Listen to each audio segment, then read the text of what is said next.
What would you do if someone you loved posted a chilling warning online, then went silent without a trace?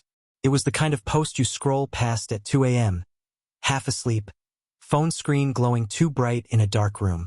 The kind of status update that makes your heart pause, but only for a second, before you swipe on, telling yourself, she's just being dramatic, just venting. Only this time, she wasn't. The words were sharp, cold, and terrifying in their simplicity. If something happens to me, it wasn't random. That was the last thing she ever posted. Friends saw it. Some liked it. A few laughed, sent emojis, left comments like, "Girl, don't scare us like that," or "Inbox me. I hope you're okay." But no one called. No one drove to her house. No one asked her if she felt safe. And hours later, her digital presence went dark. No new posts. No read receipts. No pings. No goodnight text to her sister. Something she'd done every single night for years. By morning, her phone was off. Her location history stopped at a quiet suburban gas station on the edge of town. A place with one dusty camera and no working mic. A place where headlights vanish into the trees and no one ever looks twice. That was Sunday. By Monday, her Facebook account was gone. Deactivated or deleted. No trace of the warning she left behind. No one even screenshotted it in time. Except her sister. She still has it. She stares at it every day, trying to decode the fear behind her words. Trying to remember if she missed something. Some cry for help hidden in plain sight. And even now, long after the case went cold, that status still echoes in people's minds like a prophecy. If something happens to me, it wasn't random. And deep down, we all ask the same question. What did she know? And why didn't anyone listen? She was never the type to post things for attention. Not the cryptic types. Not the messy subtext. Not the vague threats. If something was wrong, she'd usually bury it behind a meme, a sarcastic joke, a line from a favorite song. Her pain wore disguises. But that night, it slipped through the cracks. Her name was Alana Brooks, 32, part-time nurse, full-time big sister. Her smile, according to those who knew her, didn't just light up a room. It softened it. She was the person you called at 1 a.m. when your car broke down. The one who made people laugh during chemo appointments. A giver, a quiet fighter, a woman who hid her fear too well. So when Alana typed those words, "If something happens to me, it wasn't random," she wasn't looking for attention. She was sounding an alarm, and no one really heard it. That Friday started like any other. She stopped at her usual coffee place, extra espresso, oat milk, light foam. She FaceTimed her niece to wish her luck on her school recital. She texted her ex about picking up their dog that weekend. She even joked with her coworker about quitting and starting a candle business. Everything about her day looked normal. Except for one thing. Security footage from the clinic parking lot caught her lingering by her car longer than usual. Arms folded. Eyes scanning the lot. Twice she turned around. Fast. Like she'd heard something. She opened her door, paused, then closed it again. And for nearly 3 full minutes, she just stood there. No smile. No phone in hand. Just stillness. Like she was waiting for something or someone to step out of the shadows. Later that night, she made 2 calls. Both were under 2 minutes. One was to her sister, Mira. The other, no one has confirmed. The number was unlisted. No voicemail. No trace. Then, hours later, the post went up. By the time friends noticed, it had already racked up 87 likes, 12 shares, and a few confused comments. Most assumed it was about a breakup. Some thought she was upset about work. No one guessed the truth. But one person, just one, messaged her privately. A former coworker. She asked if Alana was okay. Alana replied with only 3 words. "He found me." No one knows who she meant. No first name. No clue. Just that. "He found me." And then, nothing else. No call. No second message. No response. By midnight, her red receipt stopped. By sunrise, her car was found in an alley she never used. Her phone? Still missing. And the warning she left behind? It would haunt everyone who read it for years to come. Because Alana knew. She knew the danger wasn't random. She knew she was being watched. She knew someone had come too close. And now, her silence speaks louder than any words ever could. When nothing looks wrong, but everything feels wrong. That was the question gnawing at Mira Brooks as she sat alone in her sister's living room, the television still flickering in the background from the night before. She had tried to sleep. She tried to convince herself that Alana just needed space. But her gut refused to rest. By 7 a.m., Mira was driving in circles. Her first stop was Alana's apartment. A small, neat unit on the second floor with wind chimes that still sang her laughter. She knocked. Then she banged. She yelled her sister's name. No answer. But the porch light was still on. And Alana's sneakers, the black ones with the faded white sole, were lined up perfectly near the door. That meant she had come home. At least for a while. The police weren't interested at first. They asked about mental health. They asked if Alana had a history of running away. They asked if maybe she had too much to drink and stayed over at someone's place. They typed everything on a screen, nodded mechanically, and told Mira to wait 48 hours. But Mira knew her sister. Knew her down to the way she bit her thumb when she was nervous, or how she double-checked the locks even after setting the alarm. She wasn't careless. She wasn't impulsive. And she wasn't the kind of woman to make cryptic Facebook posts if there wasn't a real threat behind them. So Mira called in help. Alana's best friend, JC, showed up with coffee, a charged laptop, and determination. Together, they went through everything: text messages, bank transactions, call logs. That's when they noticed the first break in the pattern. At 11:52 p.m., Alana's debit card was used at a gas station 15 miles from her apartment. She wasn't known to go that far out of town unless she was working a night shift, which she wasn't. The security footage from that gas station took hours to obtain, but when it finally came, the grainy video sent chills racing through everyone who watched it. Alana was standing near the ice machine, not pumping gas, not buying snacks, just standing. Her face was tight, her posture tense. She kept looking over her shoulder. Once she even ducked, like someone had startled her. Then, a dark-colored sedan pulled up. No license plate visible. The driver never got out. Alana walked toward it slowly, hesitant. She opened the back door and stepped inside. That was the last confirmed sighting of her. No phone ping, no bank usage, no more social media, just a dark car and a choice that looked forced. When police finally began to take the case seriously, they started with her phone records. There, buried in her outgoing logs, was one number that stood out. A contact listed only as D. No last name, no text thread, no social media link. Just one call, 3 minutes, 14 seconds, the night before the gas station sighting. Mira didn't recognize the number. JC didn't either. But when detectives ran it, it came back to a prepaid burner, purchased in cash. No ID, no location history, no paper trail. What made it worse? The timing of that call matched the moment Alana's tone shifted in her texts. Her last message before going quiet? "Don't worry about me. He said he just wants to talk." And then, the stillness. Not the peaceful kind. The eerie kind that hums in your chest and tells you something unnatural is happening just beneath the surface. Detectives began knocking on doors. They questioned coworkers, combed through clinic security footage, and started putting pieces together.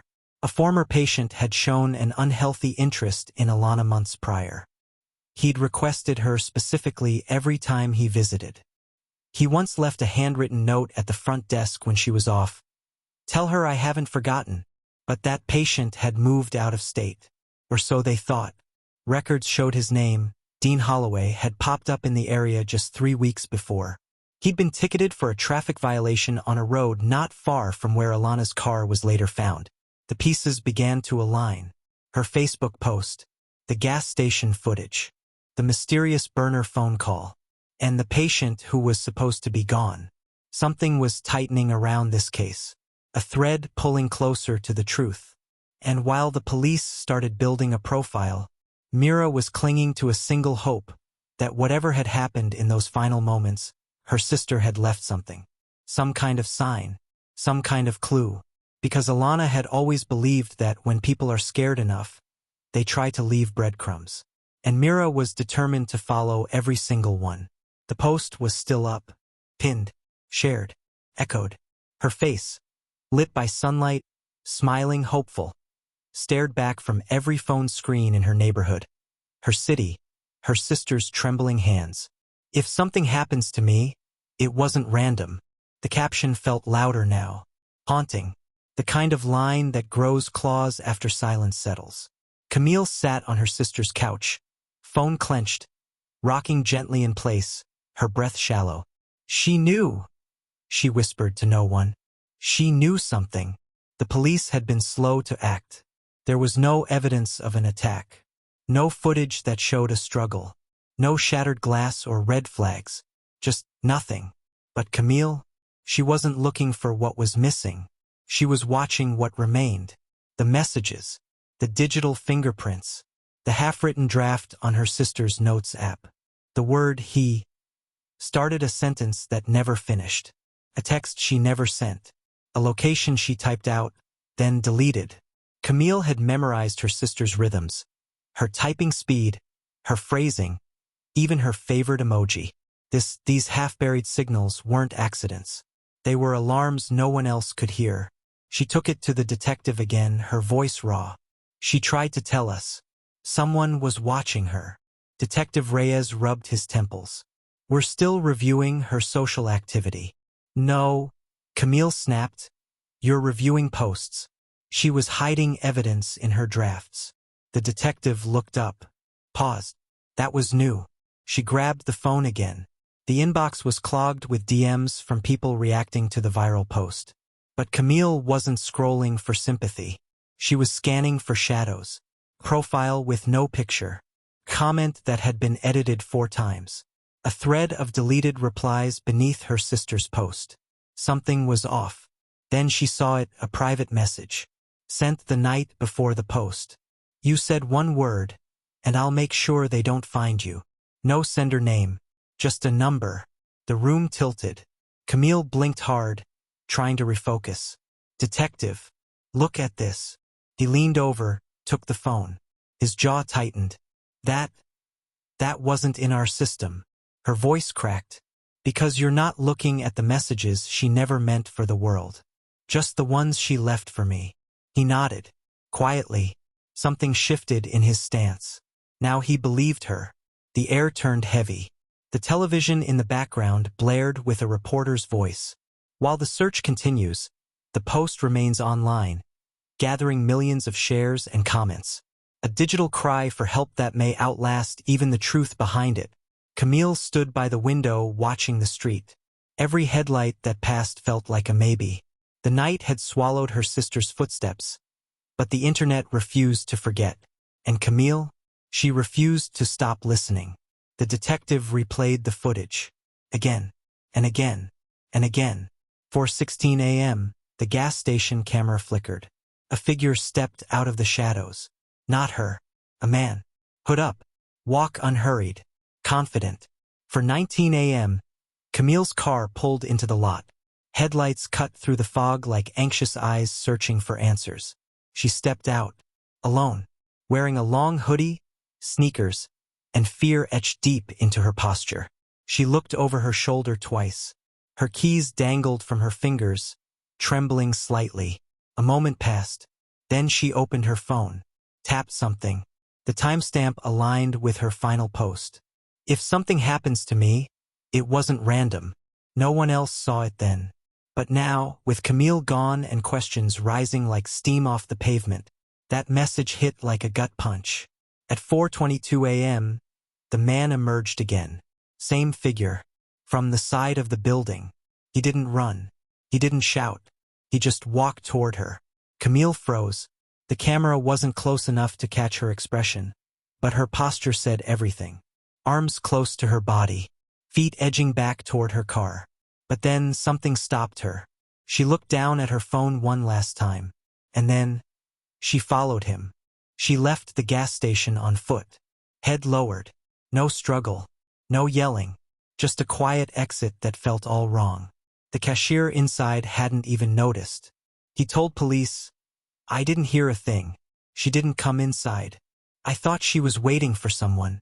But the police did hear something. Camille's phone pinged 2 more times. Once at 4:29 and again at 4:41. Both times just a few blocks away. Then silence. They checked traffic cameras. A dark SUV drove by the station at 4:26 a.m. Then again in reverse just 4 minutes later. Same vehicle. Same slow speed. Windows tinted. License plate obscured. Investigators froze the frame. Enhanced. Zoomed. Cropped. In the rear passenger window, a faint reflection. A girl's silhouette. Head turned away. "Hood up, Camille." Her sister broke down when they showed her. "It's her posture," she whispered. "She always slouched when she was scared." From there, the SUV vanished into the sleeping suburbs. No more cameras. No more pings. No more leads, just fragments. Camille's family waited every day at the station. Her father refused to leave. Her mother couldn't speak. And her sister? She sat beside the detective and whispered the same thing every time they hit a dead end. "Go back to 416. Rewind again. She was trying to tell us something." Her phone was unlocked by 8 a.m. That small object, the last thing she held, had been found abandoned in a gutter just outside a construction site. Cracked down the middle, screen still blinking with the last message she typed but never sent. It read, "He said he was only trying to help, but there was no name, no number, no context, just that sentence. Frozen in digital purgatory." Detective Ramos stared at it, feeling like he was holding a scream stuck in someone's throat. He turned to Camille's sister. "Did she say anything to you? About someone new?" She shook her head. "No one. Just..." She was scared. Quiet. But she wouldn't talk. But the phone did. Camille hadn't cleared her search history. The last week of her life painted a map of quiet desperation. How to block a number permanently. How do you know if your phone is being watched? Can someone clone your phone and track you? Local restraining order process. Can stalking lead to abduction? One by one, her fears spilled out in autocomplete suggestions and 3 a.m. questions. Then came the name, Ruben Kellerman. She searched it 4 times. Once with the phrase, "Ruben Kellerman threat." Detective Ramos ran the name. Ruben had no criminal record. No police reports. But something felt wrong. He looked deeper. Social media revealed a man who posted inspirational quotes about loyalty, fate, and possessive love. An old account mostly inactive, except one recent post. Just 3 words. "She belongs here." No tags. No photo. Just the timestamp, 4:53 a.m. The very same morning Camille vanished. They obtained a subpoena, pulled Camille's messages, and suddenly, silence cracked open into something much darker. 3 weeks earlier, Ruben had sent her a message that began friendly. "Hey, I saw your post about the job opening. I might apply." They'd met once at a temp agency months back. Barely a conversation. But now he was everywhere. Camille replied once. "Hey, cool. Good luck." But that was enough. Ruben took it as an invitation. Soon he was messaging every day. Long paragraphs, telling her about his visions, claiming they were meant to build a life together, sending photos of places he said they'd live, even calling her wife in public comment threads. She never replied again, but he never stopped. Detective Ramos stared at the monitor, jaw tight. This is obsession. Quiet, patient, dangerous. Camille had gone to the police once. 2 weeks ago. She filed a report, asked for help, but there wasn't enough evidence. No threat, no physical harm, just digital chills. So they logged it and let it go. That same night, Ruben posted another quote. "If you don't belong to me, you don't belong to anyone." Camille had known. She saw it coming. She was trying to outrun it. But no one had listened. Now the only clues were digital fingerprints and timestamp dread. Her sister whispered as they read through the messages. She kept saying she didn't feel safe. "I told her to block him, but she said blocking made it worse. Detective Ramos closed the laptop. He didn't need another message to understand. This wasn't just a missing girl. This was a countdown no one had seen until it hit 0. The wind rustled the yellow tape as Detective Allen stepped back from the vehicle. His jaw clenched, hands trembling, trying to hold in what he'd just seen. A white sedan, parked behind the abandoned shed near the outskirts of town. The same sedan from that grainy gas station footage. The one no one had noticed pull out after her that night. But this time, the keys weren't just in the ignition. Her purse was still on the passenger seat. Her shoes folded beneath it. They opened the trunk last. And there it was, what every officer silently feared. Wrapped in the same hoodie she wore in that haunting Facebook photo, the one where she warned the world but no one listened. Autopsy would later confirm the time of death was only a few hours after she posted the message. No signs of a struggle. No drugs. Just one blow to the back of the head, clean, deliberate. And they found more, her phone. Wiped clean, but they recovered fragments. Search history. Call logs. A voice memo. She'd recorded it the night before. Whispering. Crying. Saying someone had followed her car for the 3rd night in a row. He said I ruined his life. That if he couldn't have me, no one could. They traced it to her ex-boyfriend. No prior arrests. No history of violence. Just a quiet man with a regular job and a polite smile. But when they showed up at his apartment, he was gone. What they found instead was worse. A notebook, page after page. His handwriting. His obsession. Photos of her daily routines. Printouts of her Facebook posts. Drawings. He had been planning it for months. Waiting for the perfect time to silence her forever. They put out a nationwide alert. Her sister begged him to turn himself in. But as of today, he's still out there. And her final post still circulates. A chilling legacy left behind by a woman who tried to save herself with her own words. Who gave the world a warning and was met with silence. Her name won't fade. Her truth won't be buried. Let her story echo louder than the one who tried to erase it. Subscribe to the Veil of Secret for more real stories that must be told, because behind every warning is a truth waiting to be heard.